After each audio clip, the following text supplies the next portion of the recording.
Good evening. At this time, I'd like a motion to appoint Dr. Brody as chairperson of the district budget hearing. Motion. Second. And a second, so Scott. Okay, that was easy. Okay, so the meeting is called to order at 6:37. And please stand for the Pledge of Allegiance.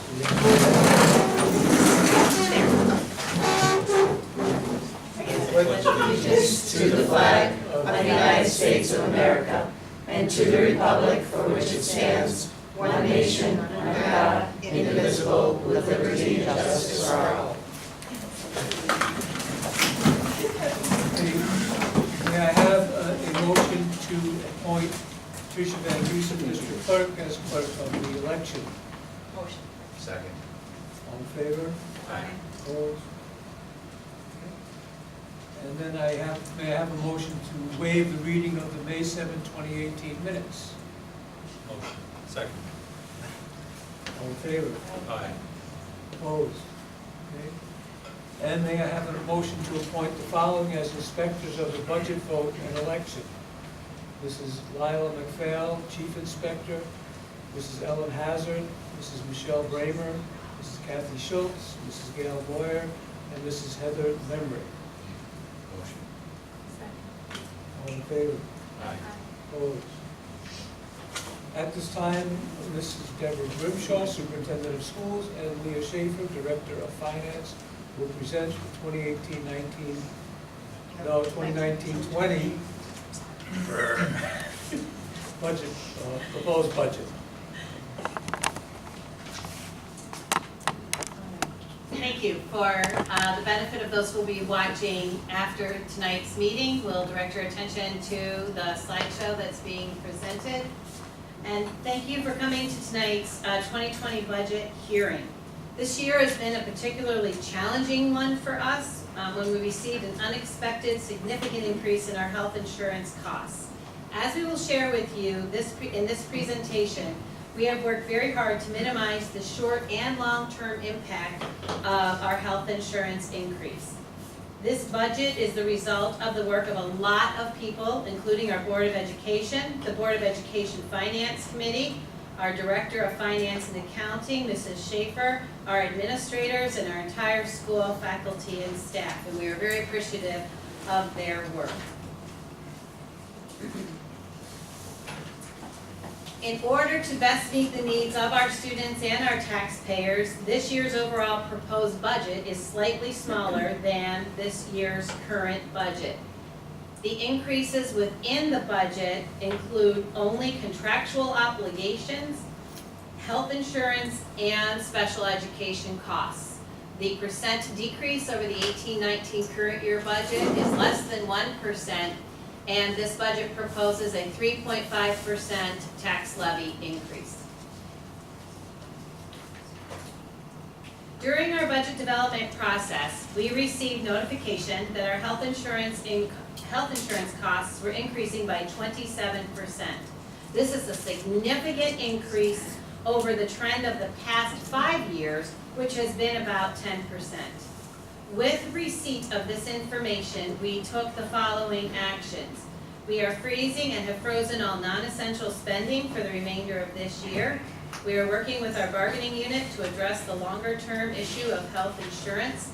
And I would just like to state that I believe in the future the district will be entering a new normal, one in which health care has to be continuously under review.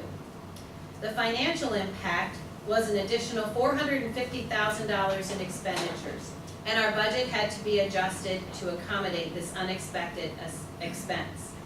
The Board Finance Committee conducted additional meetings to adjust the budget and also solicited input from faculty and staff.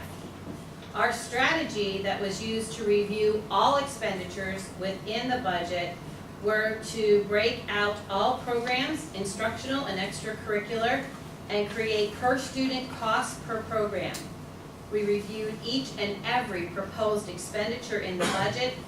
Wherever possible, we identified other strategies to meet our students' needs by redistributing staff or student services.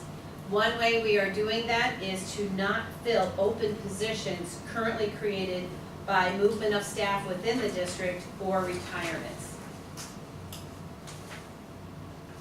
We are reducing one security monitor position at East Hill as the renovations that are occurring there this summer reduce the need. We are eliminating or restructuring 3 athletic sports, golf, Nordic ski, and JV football. In collaboration with the coaches, players, and our athletic director, I will say we are working on other solutions and actions if we have enough students to run these sports.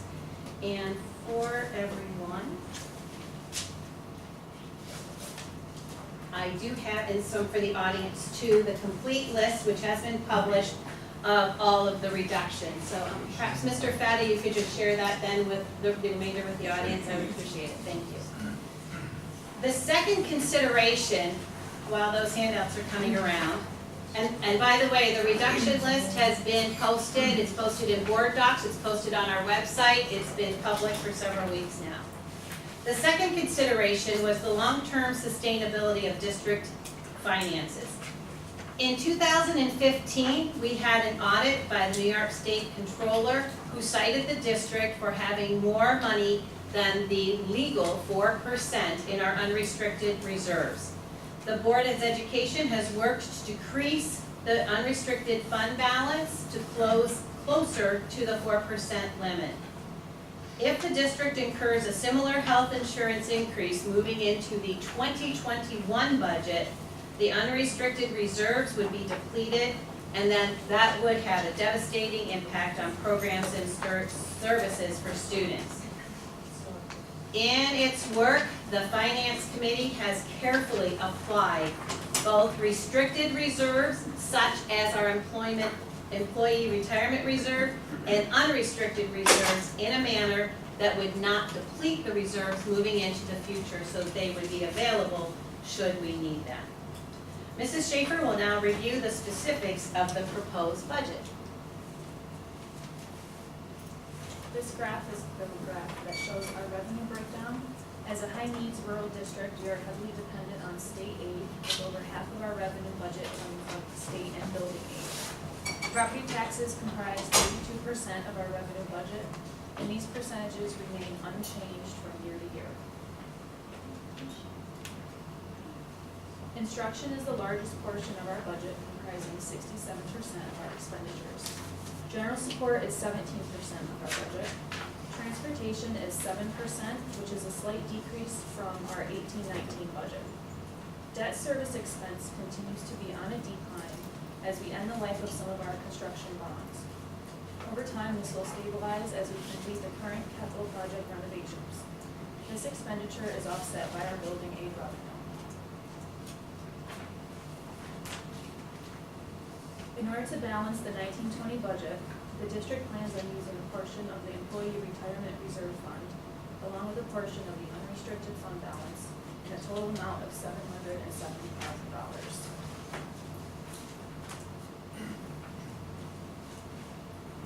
If the budget does not pass on May 21st, there are several options open to the Board of Education. The Board of Education could put up the same budget for a second vote, put up a revised budget for a vote, or adopt a contingency budget. If the budget is voted down a second time, the board must adopt a contingency budget, in which case there are some impacts on the district. The most impactful for us would be the use of school facilities, in that no outside agencies or organizations could use school facilities.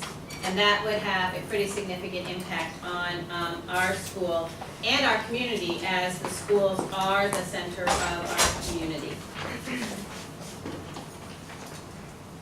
Also on the ballot this year is one open seat for the Board of Education. Current board member Cheryl Broman will finish her term and is not seeking re-election. We have one candidate running to fill the soon-to-be vacant seat. Mr. Peter Lawrence is running for that seat. At this time, I'd like to invite Mr. Lawrence to share his platform. I'm not sure I'm really sharing a platform, but Or share some and information. Patty said I have 10 minutes, which I will not get anywhere near. I do want to thank you guys for giving me the opportunity to speak tonight. As many of you know, I'm a lifelong area resident and a Canajoharie class of '84 graduate. My wife and I live on Montgomery Street with our 16-year-old daughter, Caitlin, who's wrapping up her sophomore year at our high school.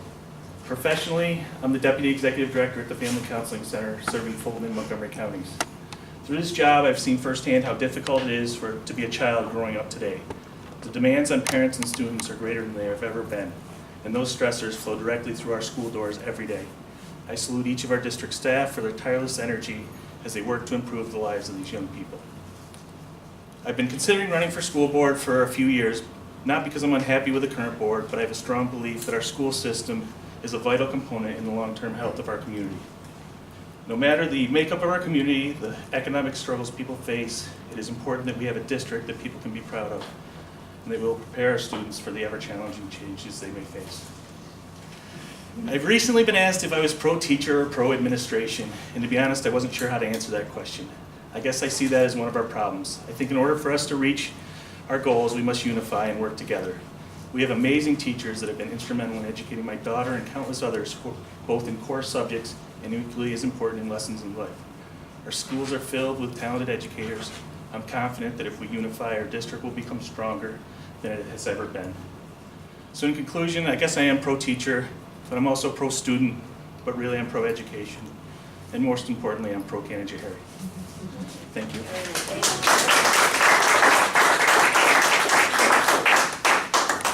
Thank you, Mr. Lawrence. So we just have a reminder that the budget vote and the Board of Education election is Tuesday, May 21st at the Canajoharie High School. The polls are open from noon to 9 p.m. At this time, we would entertain any questions from the people in attendance, and Dr. Brody will recognize you. If you have a comment or a question, please just raise your hand. Can I talk right from here? I have a question because a few board meetings before, we had an open discussion about the gap that you had. There's a $1.5 million gap that you've been closing and doing all that. So that $450,000 for the insurance is kind of a smaller section of the $1.5 million. So hearing it said that it's our problems are just because of the health insurance increase kind of bothers me a little bit. Of that $450,000, wasn't it already budgeted like $250,000? And you had to borrow $200,000 from the unrestricted fund to kind of bridge that gap? No, it's $450,000 was an addition to what In we already had, addition, okay. we already had Okay. allocated for that. Okay, so I didn't understand that part.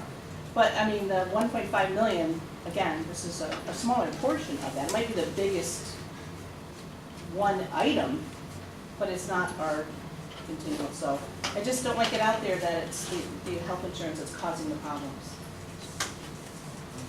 So the other components that make up what ultimately became the budget, because you're right, it did get trimmed down from the 1.5. Right. And now it's a negative increase from last year. Right. The other components are also mandated. So it's the contractual increases, things that we couldn't deal with at all. Right. So that, those, the contractual, the health increase, and the third one, what was the third one, Leah, that make that up? Special ed, that make up that increase in It's the total. whole $1.5 million gap? Okay, because I thought the one. It's thought not there was 1.5 also- anymore, but Right.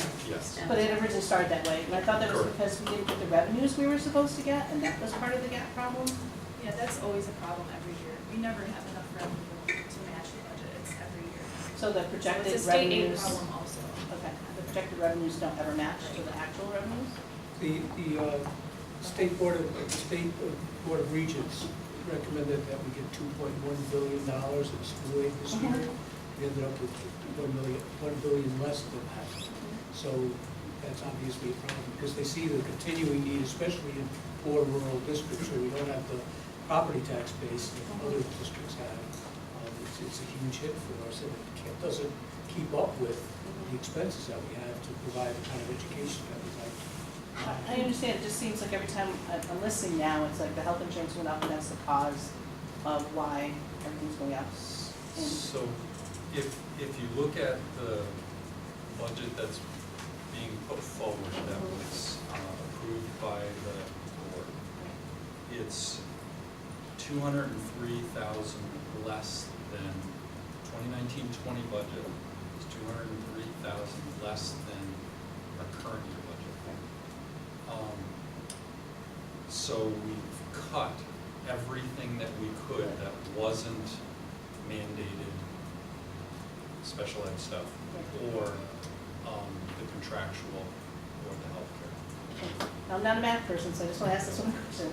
If it's lower, how come we have a tax levy increase? Because when we looked at the long-term reserves that Leah was talking about, Mhm. we literally will run out of money if we don't capture real estate taxes. So you're asking for more money than the proposed budget, is that, I don't understand. No. Do you have that on a slide, Leah? We don't. Or, it goes back to that revenue problem. We never have enough revenue in state aid Yes. or in taxes to match our budget. So there's always a gap between the revenue and the expenses, always. Okay, well, I'm just saying, So to help that gap, we're doing the 3.5% tax. okay, We'll show you the one we showed last Okay. meeting when we actually ratified the budget. right, One second. okay. It wasn't in that slideshow, but we do have it.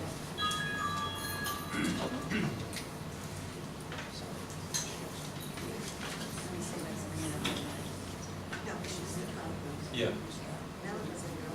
Okay, one of the things that I should indicate is that a lot of the gap is being made up with money from our unrestricted reserve and the employee retirement reserve, Right. and that doesn't get replenished automatically. I No, mean, no, you know, I and so totally what we're- understand that. I What we're just- trying to do is to set ourselves up so that we won't be looking at staff cutbacks and student cutback, service cutbacks a year from now. And that's why we feel that it would be really a blow to the district if we didn't ask for this increase. Well, I totally understand why you're asking for any kind of increase or whatever. But just to me, the numbers don't add up because I see last year was this much and this year is less. So if you're going to ask for less money, how But does la- that come 3.5? But last year, we took from the reserve too. That's the missing Gotcha. component of the equation. Okay, all right, thank you. I'm sorry, we're having technical problems. It'll be up in a minute. Crazy I- days. So how Just will- introduce yourself. Hi, I'm Kim Smith, I teach math at Canajoharie High School. Thank you. I was just wondering that, so how will, if the budget is shown as a decrease now, and you're gonna ask the taxpayers for a 3.5% levy increase, how do you sell that or help people in the community understand that that money is gonna be going back into some reserve? Is there some way to, it's not going to reserve? Do you No. have a projected, See what I'm saying? Do you understand Well, the question? last time? the problem is, as Scott was indicating, and as Leah also indicated, we never can count on funding from the state in order to cover not only our existing expenses, but increasing expenses contractually and so forth. I get that, And, I understand and that. so the unrestricted reserve especially, as well as some of the other reserve funds, are kind of our safety net, so that we won't have to cut back, make significant cutbacks in the staff and services that we're able to provide. I can tell you that back in 2009, when we laid off 7 staff members, it was the worst day of my I career as a understand school that. board I'm just member. wondering, like, And how what would we're tr- people what- see what the we're- numbers? What we're trying to do is to maintain a certain level of reserve so that we can hopefully absorb less than anticipated revenues. And I Or understand less that. than necessary revenues. I'm just wondering, how do people like say, oh, I'm gonna vote for this? How do I, if there's a tax increase in my property taxes or school taxes, then, and they look at numbers where the budget is less than before, how do you vote? Well, why are they asking for more money if the budget is less than from the year before? Do you understand what I'm saying? Yeah. It's like a logical thing, that's what I'm asking. You So, see? Now my machine's yes, I understand. Yeah, I So wanna if- support it, but at the same, I Right. know I'm not voting here, I'm voting in another district, but it's just the same, it would be the same Right. question I would propose to wherever. So if you look at the last few years of our school budget, right? Our revenues from the state have not covered our expenses. And that's caused us to use money from the reserve. With this year's budget, the increases that we are incurring are causing us to dip so much into our reserve that if the same thing happens next year with the revenue from the state, we'll literally run out of money. Right. So what we're trying to do is say, look, even though we've cut our budget as much as we possibly can, we're still using reserves, and we will run out of it. We're trying to not use so much of those reserves, hence the tax increase, so that we won't run out of money next year if the same thing happens from a revenue perspective. Good, I understand. And so will that be kind of explained in a letter to the people of the community? That's a What great you just question. explained to me? Is it part of the budget newsletter? There's information that goes in the budget. It's- Yeah.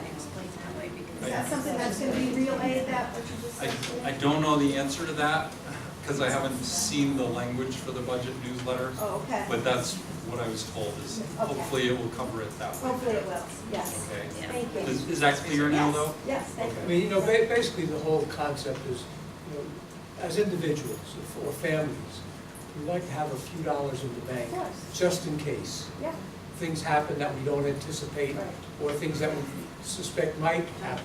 right, So we want to have, so we don't go into debt and have to, right, make cutbacks in our life, of course. And I think it's a very similar concept. Yes, in other I would just like cases. for the people to know that. Sure. That's what I'm saying, Yeah. in some way. And, Fair enough. and I know you got it up once, but we didn't get it to stay up. I know, sorry, because I'm Last- working right over. That's okay. Last board meeting, we actually showed, because we projected the fund balances out 2 years to show this picture. And if the same thing happened next year as is happening this year, in terms of revenue problems from the state and an increase with healthcare, we literally have no balance left. There we go. So we're saying we can't put ourselves into that position, Right. therefore we have to still have a tax increase, even though we've cut our budget as low as we could. Good. And Okay? again, My concern is that everybody kind of understands Yeah. that, and I appreciate the clarification. Thank And you. again, the main concern that we have is we don't want to get into a situation where we have to start laying off staff Right. and cutting back on programs for the kids. Yeah. And so this is really what this is all about. Thank you. Yep.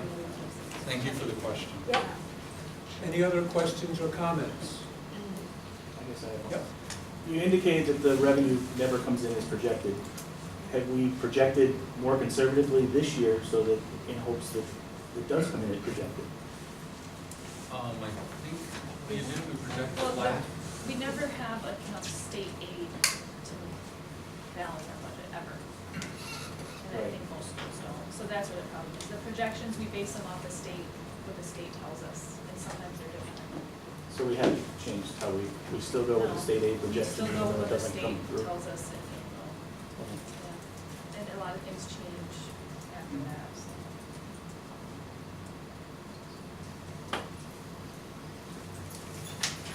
And the big problem there is that, in 2007, there was a lawsuit that was settled that required that the state provide a certain amount of funding for all school districts, as you probably know. And if that happened, we would be fine. But we're still way short of that fair funding, and it hurts the most districts like ours that are not property rich. So, it's an ongoing problem, but it's an ongoing struggle as well. Every year, we're pushing for them to get to the fair foundation funding that we deserve, that the court said we should get, but that they just continue to ignore. It's very frustrating. If we did that, I understand your point, and that's a great concept and idea. If we did that, I don't know how we could do that without cutting staff and programs, which we're trying to avoid. Because we've literally cut it down to only those three things going up that we can't change. The other numbers have gone down. And hence the whole budget itself, that'll tell you how much we've taken out of the other buckets, right? Because the entire budget, even with those increases, has dropped. Any other questions or comments? Okay, so, seeing none, I would, entertain a motion to adjourn the budget hearing. Have a second? Second. All in favor? Aye. Opposed? Okay, so we will adjourn for 5 minutes, and then we will reconvene for the